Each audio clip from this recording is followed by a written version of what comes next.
Sejam todos bem-vindos à nossa aula ao vivo. E como eu falei, né, na aula passada, na última terça-feira, eu hoje vou começar falando, vou gastar um tempinho aqui no início da aula para falar daquele assunto, né, bem polêmico, bem espinhoso, da questão lá dos filhos de Deus que se relacionaram com as filhas dos homens, né? E vou mostrar aqui, à luz do Novo Testamento, que é bem possível a leitura de que esses filhos de Deus fossem de fato anjos, né? E não e que aquilo não diz respeito a apenas uma mistura de genealogia, ou seja, a interpretação tradicional defende, né, que os filhos de Deus são os descendentes de Sete, e que as filhas dos homens são as mulheres descendentes de Caim. E que então os filhos de Sete, né, os descendentes de Sete, se casaram com as descendentes de Caim, e por isso nasceram os gigantes, e Deus depois acabou destruindo o mundo como um todo. Como eu disse já também lá naquele momento, né, daquela aula, há algumas dificuldades com essa interpretação já no texto lá de Gênesis 6, porque, embora o texto de Gênesis 6 não seja suficiente para decidir a questão, ou seja, ele em si mesmo pode ser lido de um jeito ou de outro, mas quem tem que ter a palavra final sempre é o Novo Testamento, é assim que eu entendo. Mas só o Gênesis 6, ele não tem a palavra final, porque ele não interpreta, ele não diz claramente quem são esses filhos de Deus, né? E por isso a interpretação tem que ser feita, e a interpretação, portanto, né, a possibilidade pode ser tanto para uma coisa quanto para outra. A dificuldade principal, eu entendo, de interpretar como sendo genealogias, é justamente porque a terminologia do texto, quando ele fala assim, os filhos de Deus, certo? É plural, né? Os filhos de Deus, e depois ele fala as filhas do homem, né? Ele não fala assim, os filhos de Sete com as filhas de Caim. Se fosse o caso, ele usaria desta maneira, ele diria, então, os filhos de Sete, né? Até então ele usou assim a linguagem, ele não falou de filhos de Deus e filhos dos homens. Ele sempre falou, né? Os filhos de Sete, os filhos de Caim. E seria lógico, se fosse o caso, que ele usasse esse termo, né? Os filhos de Sete se casaram com as filhas de Caim. Mas ele não usa essa expressão, ele diz os filhos de Deus se casaram com as filhas do homem, dos homens, podemos falar assim? Sim, mas a ideia é mulheres humanas. Os filhos de Deus se casaram com mulheres humanas. E isso, ou seja, se isso significava a mistura de genealogia, né, então também, outra vez, só os homens da descendência de Sete se casaram com as mulheres, só as mulheres, a inversão não aconteceu nunca, ou seja, os filhos de Caim não se casaram com as filhas de Sete, foi só um lado da história, né, que aconteceu isso, só os homens de um lado que se casaram com as mulheres do outro lado. Isso limitaria também, né, o acontecimento a apenas uma parte da história. E por isso eu entendo que, mas eu digo, o texto de Gênesis 6 em si, sozinho, ele não é suficiente para definir a questão. Então, nós vamos precisar ir para o Novo Testamento e verificar se o Novo Testamento vai mencionar essa história antiga em algum lugar, né? E eu entendo que o primeiro lugar aqui onde essa história antiga é mencionada está em 1 de Pedro, capítulo 3, a partir do verso 18, porque menciona a época, menciona espíritos daquela época e fala que eles estão aprisionados em algum lugar. Veja, o texto fala assim, pois também Cristo morreu uma única vez pelos pecados, o justo pelos injustos, para conduzir-vos a Deus. Morto, sim, na carne. Então, aqui, primeiramente, o destaque está para a morte de Cristo. O que ele realizou com a sua morte? Com a sua morte, ele substituiu os pecadores. Ele se colocou no lugar dos pecadores para salvar esses pecadores. Mas ele continua, mas vivificado no Espírito. E veja, essa expressão, vivificado, que aparece aí no texto, ela, né, o significado dessa expressão aponta para ressurreição. É esse termo que eu coloco do lado aqui, ó, tá grifado no grego, né, o termo zoopoietes. Zoo, né, é vida. E poietes é feito novamente. Então, o significado é feito vivo no Espírito, ressuscitado. O Espírito Santo ressuscitou Jesus. Portanto, eu interpreto não essa ida de Jesus para algum lugar para fazer esse anúncio que o texto diz aqui, eu não entendo como tendo acontecido quando Jesus morreu na cruz, e aí o seu espírito, né, saiu dele, e esse espírito foi para algum lugar fazer alguma coisa, pregar para alguém, sei lá onde foi, e que depois ele foi para o céu, né, e depois voltou para a terra para ressuscitar ao terceiro dia. Então, não é entre a sexta e o domingo que aconteceu isso, é depois do domingo. Depois do domingo. Ou seja, quando Jesus morreu na cruz, o único lugar para onde ele foi é o paraíso. Ele falou para aquele homem, né, ao lado dele, ainda hoje estarás comigo no paraíso. Então, o espírito, a alma humana de Cristo, unida ao Logos eterno, à segunda pessoa da Trindade, ela foi para o paraíso naquele dia. Não foi para os infernos, não foi para o Tártaro, não foi para os lugares de prisão, né? Foi para o paraíso. Mas depois que ele voltou ao terceiro dia, então, assim, ressuscitado no Espírito, ou porque ele foi ressuscitado pelo Espírito, então ele foi e pregou aos espíritos em prisão. A expressão usada aqui, né? Aos enfilaque pneumassim, ou seja, os espíritos que estão em prisões. Aqui a ideia o termo prisão aqui dá a ideia de uma prisão real mesmo, grades, né? Onde tem barras de proteção, um lugar de prisão mesmo. Claro que é uma coisa espiritual, né? Uma coisa física, até porque quem está aprisionado ali não são pessoas físicas, mas espíritos. E eles estão num lugar de prisão para espíritos. E foi nesse lugar que Jesus, então, foi lá, e o texto diz, pregou. A palavra, a expressão grega pregou, é ekerusen, né, que está aqui também. E ela significa fazer um anúncio. O texto não diz pregou o evangelho para eles, ou pregou a salvação para eles. Fez um anúncio. Fez um anúncio para eles. Um anúncio do quê? Ele anunciou alguma coisa para aqueles espíritos aprisionados. E Pedro fala isso, né? E aí menciona quem são esses caras. Ele fala, os quais, noutro tempo... Então, veja a comparação. Foi e pregou aos espíritos em prisão, os quais, a ideia estão aprisionados agora, enquanto Cristo foi lá pregar. Mas, noutro tempo, lá no passado, é que eles pecaram.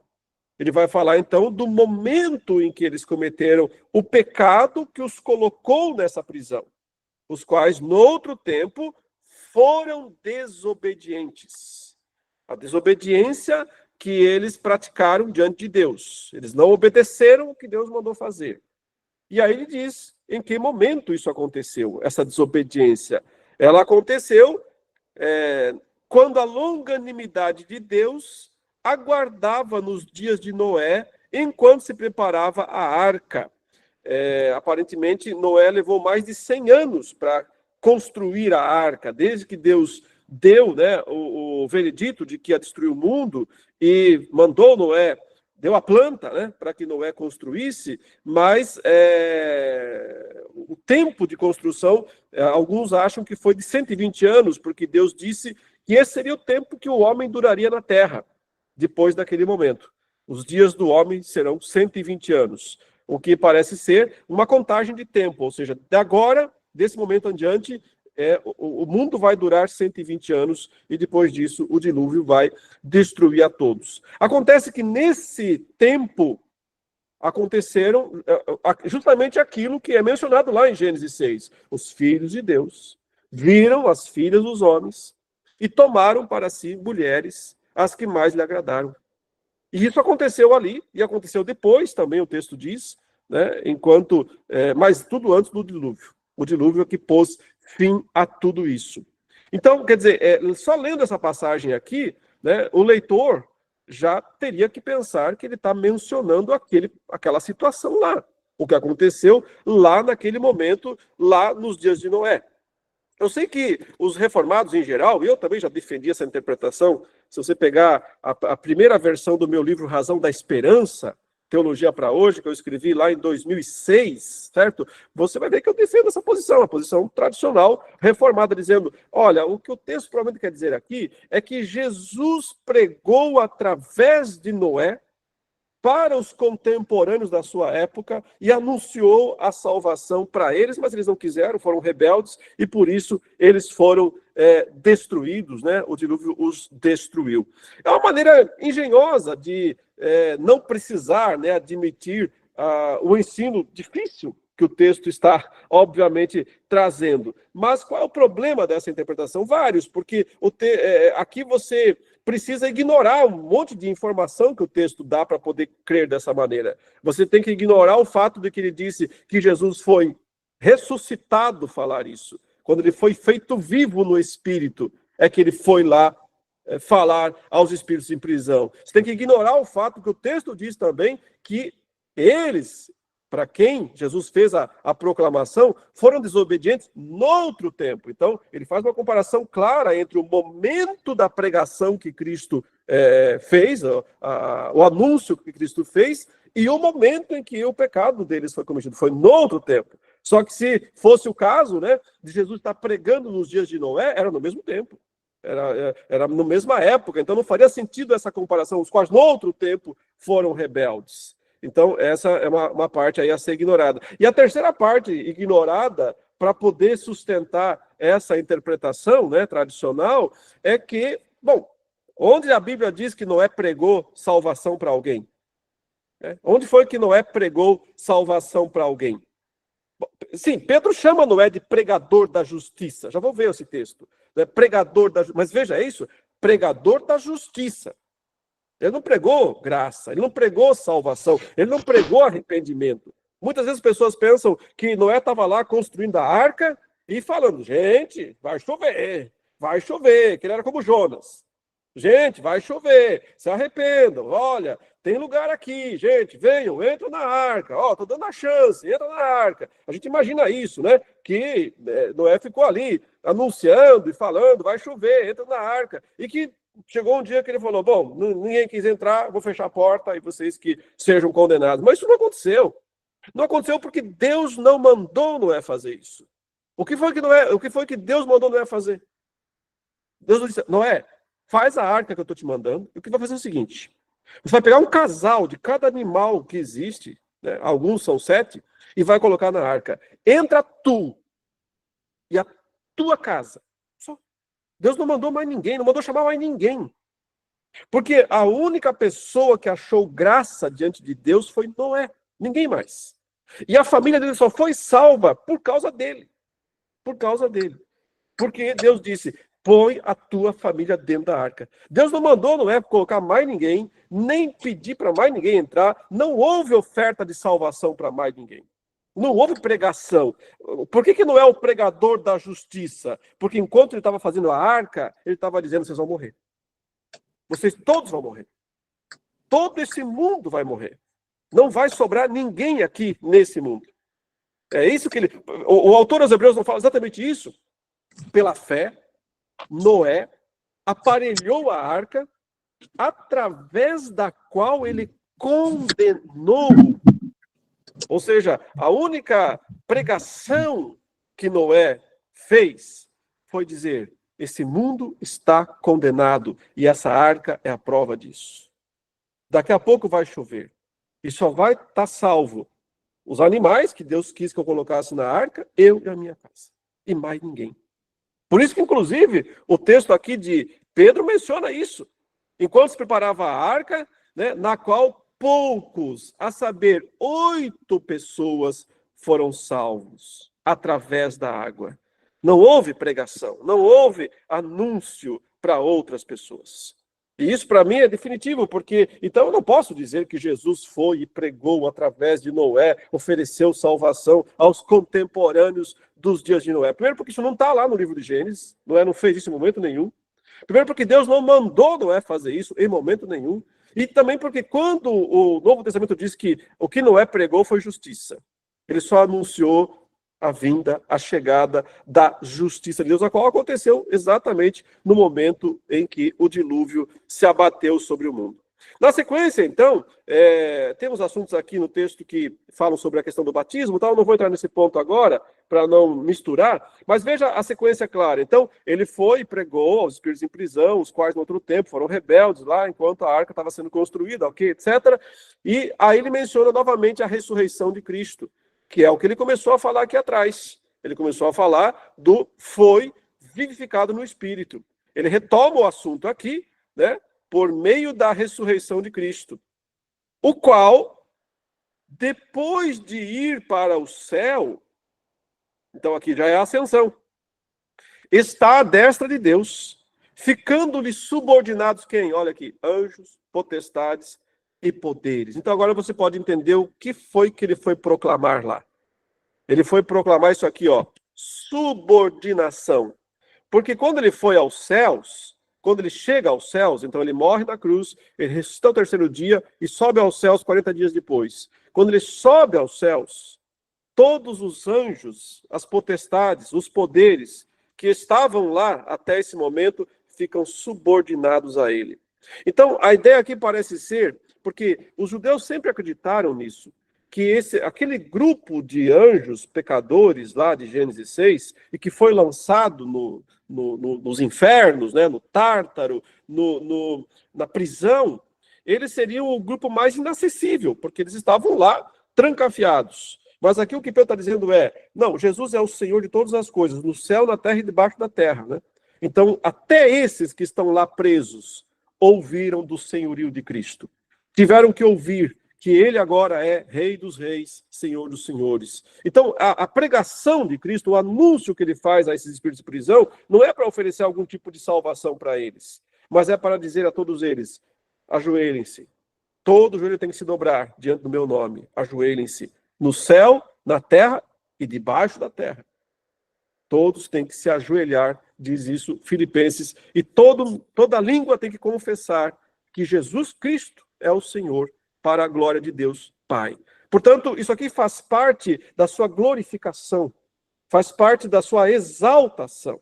E por que é? E agora aqui é exegese pura, ok? Por que é que Pedro está usando tudo isso, essa história toda aqui no capítulo 3? Porque o assunto de Pedro na carta inteira é sofrimento. Ele está falando para os crentes da igreja que eles têm que aceitar o sofrimento. Porque só quem passa pelo sofrimento é exaltado. Quem se nega a sofrer, quem se nega a passar pelo sofrimento, perde a glória, perde a exaltação, perde a coroa. Veja, é exatamente isso. Olha, começa aqui antes, ó.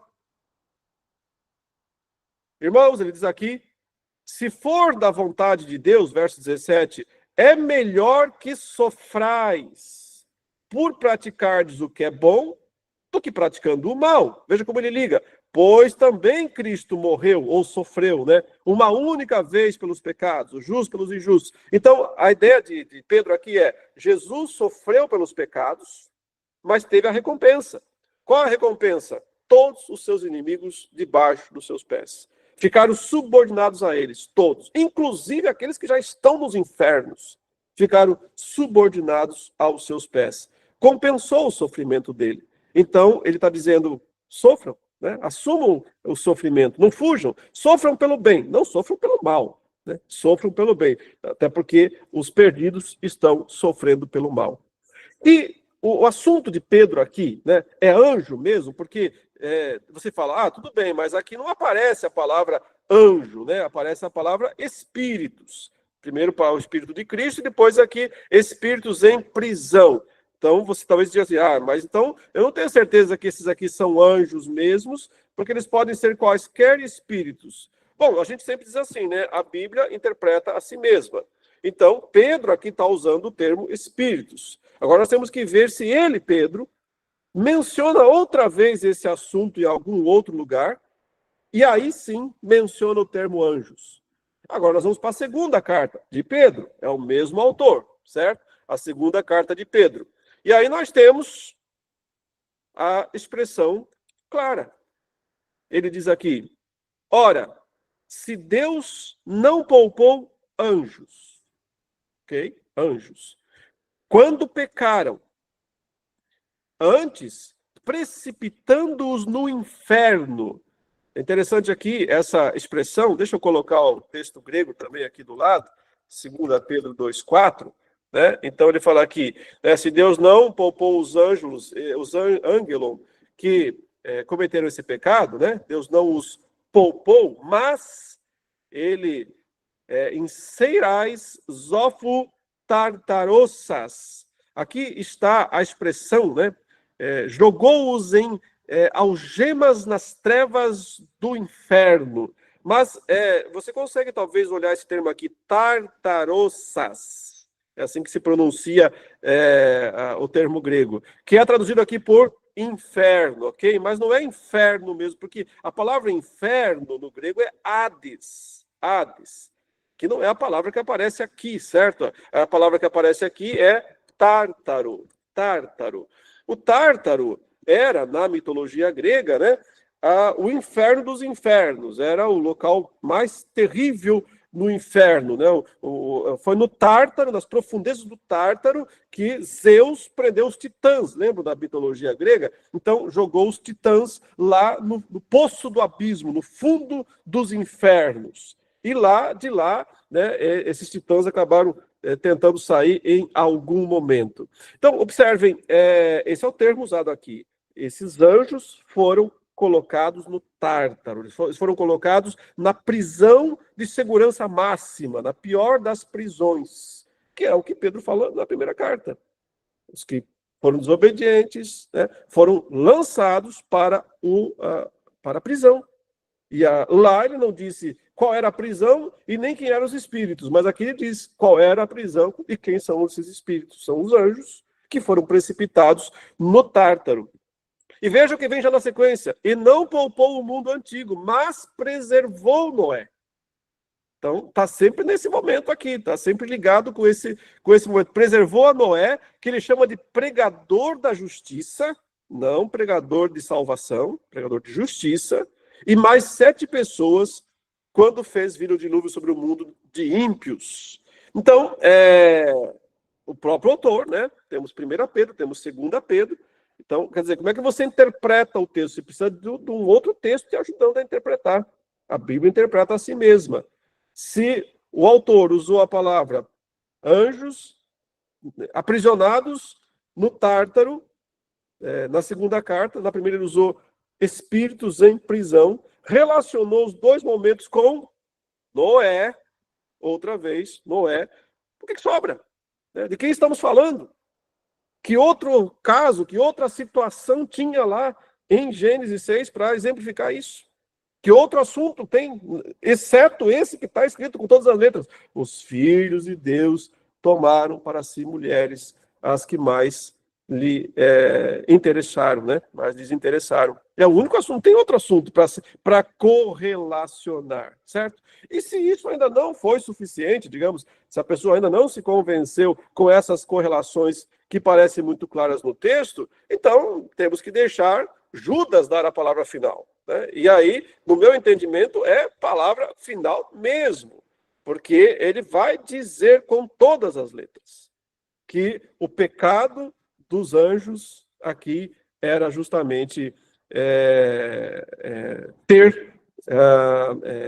ser relacionado de maneira prostituta, de prostituição. Vejam, então, aqui o texto fala assim: quero, pois, lembrar-vos, embora já estejais cientes de tudo uma vez por todas, que o Senhor, tendo libertado um povo, tirando-o da terra do Egito, destruiu depois os que não creram. E a anjos, os que não guardaram o seu estado original, mas abandonaram o seu próprio domicílio, ele tem guardado sob trevas em algemas eternas para o juízo do grande dia. Como Sodoma e Gomorra e as cidades circunvizinhas, que havendo-se entregado à prostituição. Primeiramente, observe o seguinte, né? São 3 exemplos do passado que estão sendo evocados aqui, como exemplos de condenação, gente que não recebeu misericórdia, o texto fala, né? Que Deus não poupou. Por que é que Judas está usando esse argumento e trazendo esses 3 casos do passado aqui para a mesa? Porque ele está falando de falsos mestres dos seus dias que estão fazendo coisas parecidas, assim, que estão pregando coisas absurdas, e Judas está dizendo que esses caras vão ser destruídos. Está aqui, ó, olha. Certos indivíduos, diz aqui o verso 4, se introduziram com dissimulação, os quais desde muito foram antecipadamente pronunciados para essa condenação. Homens ímpios, que transformam em libertinagem a graça do nosso Senhor Jesus e negam, né, a graça do nosso Deus e negam o nosso único soberano e Senhor Jesus Cristo. Ok, quero, pois, lembrar-vos que Deus não poupou gente do passado que fez coisas terríveis, portanto, também não vai poupar esses falsos mestres, eles vão ser destruídos. E aí o que Judas faz é citar 3 exemplos do passado. E só para você saber, né, Judas não está inventando aqui, ele está usando uma técnica comum. Ele está basicamente imitando o que muitas vezes os judeus faziam naqueles dias. Usar os 3 exemplos do passado como os 3 piores exemplos de todos. Sempre pegando 3 casos, ok? Você vai encontrar isso, e aí eu coloco isso naquele meu artigo lá, tá? Quem quiser pegar as informações completas, leia o artigo lá, Revisitando os Espíritos em Prisão, tem disponível de graça no Google, é só buscar. Esses 3 casos do passado aparecem pelo menos em, sei lá, uns 15 ou 20 textos do período lá antes do livro de Judas, ok? Entre os séculos 2 antes de Cristo e o primeiro século depois de Cristo. E muitas citações sobre esses 3 exemplos do passado. Às vezes eles mudam um ou outro dos 3, mas um sempre aparece. Os anjos. E nessas citações que aparecem, sempre são os filhos de Deus que se relacionaram com as filhas dos homens. Sempre. É unânime entre os judeus desse período essa interpretação. Para eles, não há outra possibilidade. É unânime, sempre. Quem são os filhos de Deus que se relacionaram com os filhos dos homens? Os anjos que pecaram com as mulheres. E Judas aqui usa o mesmo estilo de argumentação e cita o mesmo caso também, né? Então, veja, ele cita o primeiro caso. A geração do Egito, ele diz, aqueles que o Senhor tirou do Egito, mas destruiu depois os que não creram. Então, nós temos aqui o primeiro caso. Pessoal que saiu do Egito, não creram, destruídos. Então, nós temos as pessoas, o pecado, o que aconteceu. As pessoas, geração do Egito. O que eles pecaram? Não creram. Não creram quando? Porque não creram que Deus ia levá-los até Canaã, né? Duvidaram que Deus ia derrubar os gigantes lá da terra de Canaã. Não creram. Consequência, foram destruídos. Morreram no deserto, não entraram na terra prometida. Agora, esse é o segundo caso. E há anjos. Os que não guardaram o seu estado original, ou seja, não todos, só aqueles que não guardaram o seu estado original. E esses anjos, que abandonaram o seu próprio domicílio, onde eles moravam, portanto, né, que era o céu, eles então foram guardados sob trevas, em algemas eternas para o juízo do grande dia. Então, um pecado sem perdão, igual daquela geração do Egito, pecado sem perdão, lançados no Tártaro. Isso foi Pedro quem disse. Aqui, Judas fala, lançados sob trevas em algemas eternas, aprisionados. A mesma ideia de anjos em prisão. Veja, são 3 textos falando sobre isso, tá? 1 Pedro 3 falando espíritos em prisão, 2 Pedro falando anjos em prisão, Judas falando aqui anjos em prisão, anjos algemados. Então, quer dizer, tem como negar que a evidência bíblica é fortíssima para dizer, existe um grupo específico de anjo que está aprisionado em algum lugar porque fez algo muito terrível lá no passado. O que foi esse algo muito terrível que ele fez? Aqui, primeiramente, Judas é meio genérico, ele fala assim, eles não guardaram o seu estado original, certo? Eles abandonaram o seu próprio domicílio, mas não disse especificamente o que foi, então a gente tem que ler um pouquinho mais para ver se ele vai dizer. Na sequência, ele vai citar o terceiro exemplo, ele diz, como Sodoma e Gomorra, que também sempre é citada, né? Esse é um dos grandes exemplos dos piores do passado, que foram punidos por Deus. Sodoma e Gomorra. E as cidades circunvizinhas, que, aí vem o pecado, havendo se entregado à prostituição.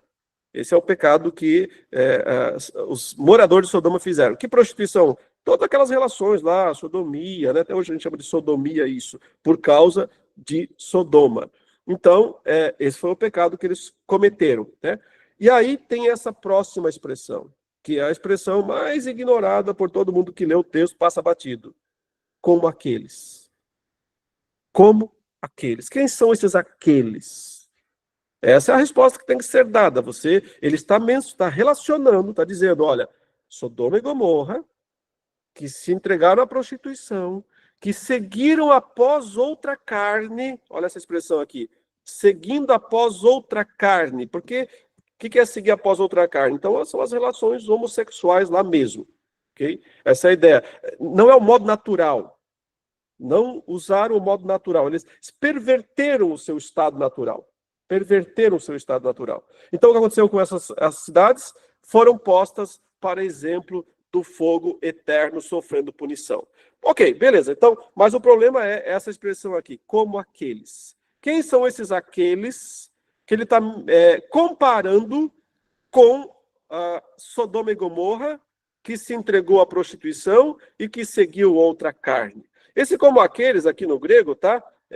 Deixa eu só tirar essa abertura. É esse pronome aqui, ó, tutóis, tá?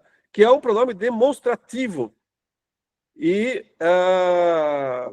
que diz respeito, né, no grego, em geral, quando se usa esse pronome demonstrativo aqui, né, tá dizendo respeito ao grupo mais próximo que foi mencionado, o grupo mais recente que foi mencionado.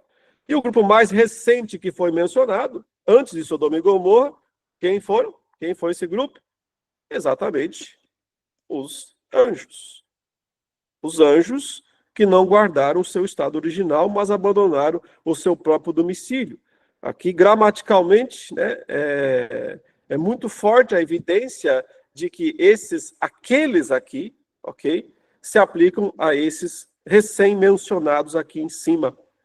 Portanto, o que foi o guardar, não guardar o estado original, mas abandonar o próprio domicílio? Foi algo parecido com se entregar à prostituição e seguir após outra carne, tá? Porque se não fossem os anjos, então teriam que ser aqui o povo que saiu do Egito, tá? Que é o exemplo um pouco mais longe, né? Mas é o exemplo que também acabou de ser mencionado. Poderia ser, sim, o povo que saiu do Egito.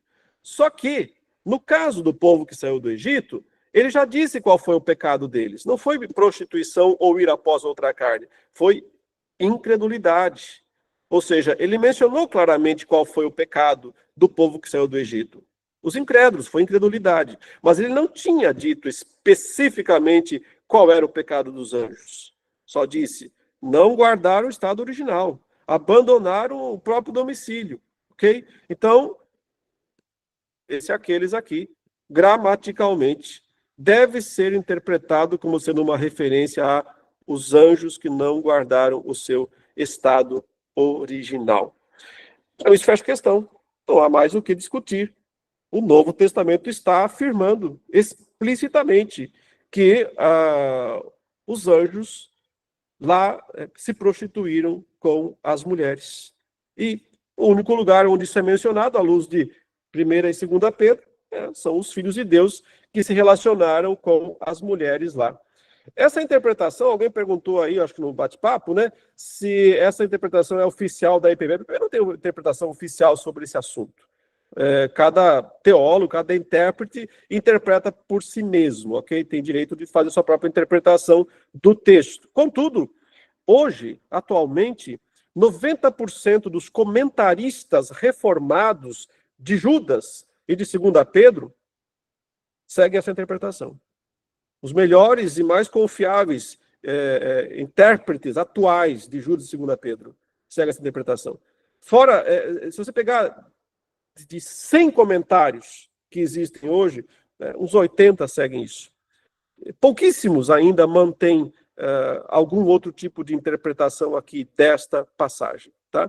Para citar um que pensa diferente, é o Wayne Grudem. É o único desses grandes nomes atuais que fez um comentário de 2ª Pedro para defender a ideia lá de que era, 1 Pedro, na verdade, ele fez, para defender a ideia de que Jesus pregou através de Noé para os seus contemporâneos. É o único. Todos os demais intérpretes de altíssimo nível, ok, têm defendido esta interpretação. Então, o meu objetivo aqui foi apenas mostrar, né, esta ideia, tá certo? Agora, se quiserem fazer perguntas específicas sobre isso, né, para tirar suas dúvidas, lembrando sempre, né, isso aqui não é um assunto como é que eu vou dizer, que vai decidir se alguém é salvo ou não é salvo, se alguém é reformado ou não é reformado, se alguém segue isso. Não. É um assunto periférico, né? Um assunto periférico, não é um assunto essencial para a fé de ninguém. Contudo, né, é preciso fazer justiça ao texto. E o texto aqui, quando especificamente ele fala, né, esse aqueles, eu acho muito difícil, quase todos os intérpretes que eles simplesmente, né, passam batido aqui e não dão uma interpretação consistente. Quem são esses aqueles? Porque se eles não são os anjos, são quem? Né? São quem se eles não são os anjos? Não sabe a ninguém, a não ser eles, porque são logicamente e gramaticalmente os próximos aí mencionados. Bom, é isso então, um resumo, né, desse assunto.